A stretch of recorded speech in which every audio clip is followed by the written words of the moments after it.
The Teamsters Union is also involved with the United Parcel Service, more commonly known as UPS. The two sides have now reached a preliminary labor deal, narrowly avoiding a strike. Both part-time and full-time workers are to receive pay raises. The deal also ends mandatory overtime for drivers on their days off. The deal is worth $30 billion and avoids labor stoppages, which could have started as soon as next week. Now, union members still need to vote on the new deal. Failure to ratify it means another strike threat looms, which could potentially hit the U.S. economy with a multi-billion-dollar loss. Let's get more perspective now on the labor landscape in the United States with Shay Manawar, senior analyst with the Anderson Economic Group. Thank you so much for joining us. Thanks for having me, Elaine.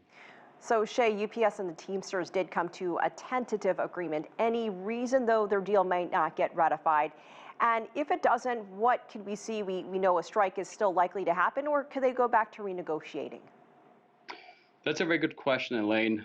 First of all, from an economist perspective, the deal that happened last week is probably prohibiting one of the costliest strikes to happen in the U.S.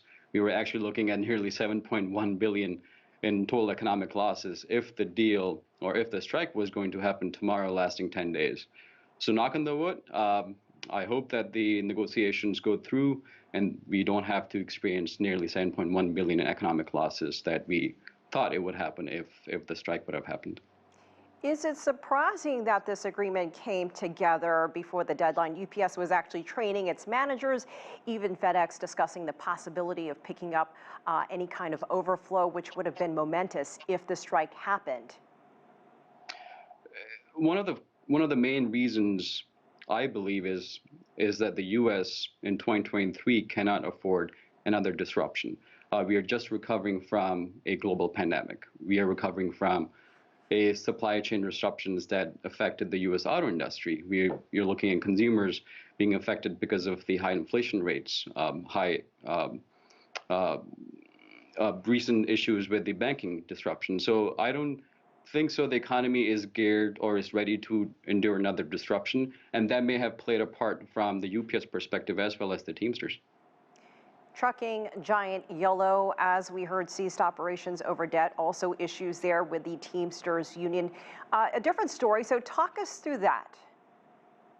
Yeah, so there are two possible explanations as to why these moments are happening within the labor in the U.S. The first explanation is that we are still experiencing the aftershocks of the global pandemic. We are still experiencing industries coming out of the pandemic where it put a lot of stress on the laborers between the labor and the manufacturers or companies. Similar thing happened with the UPS and Teamsters. The U.S. Economic dependency on the e-commerce retail has gone up significantly because of the COVID. That definitely put stresses on not just the UPS, but also the trucks and the commercial vans that these companies rely upon.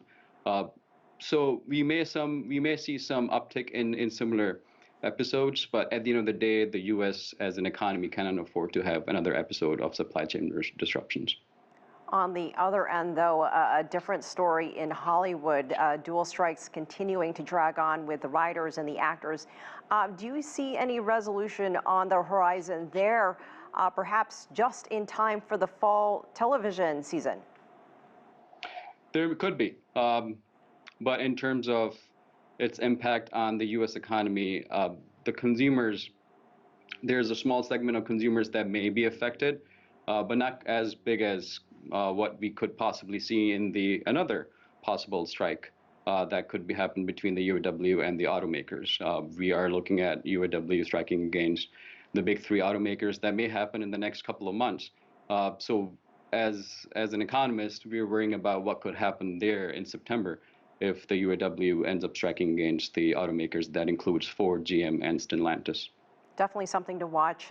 Also, some movement stalling, though, when it comes to companies like Amazon. What is the difference maker there with Amazon? Well, if the UPS experience a strike against Teamsters, one of the biggest benefits could happen for Amazon.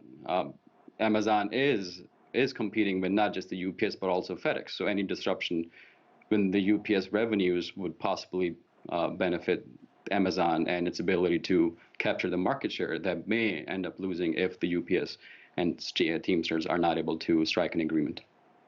And lastly, you mentioned the auto workers, the auto industry, something that you're keeping an eye on. What else are you watching as we round to the end of the year? And what's your assessment on what we can see there?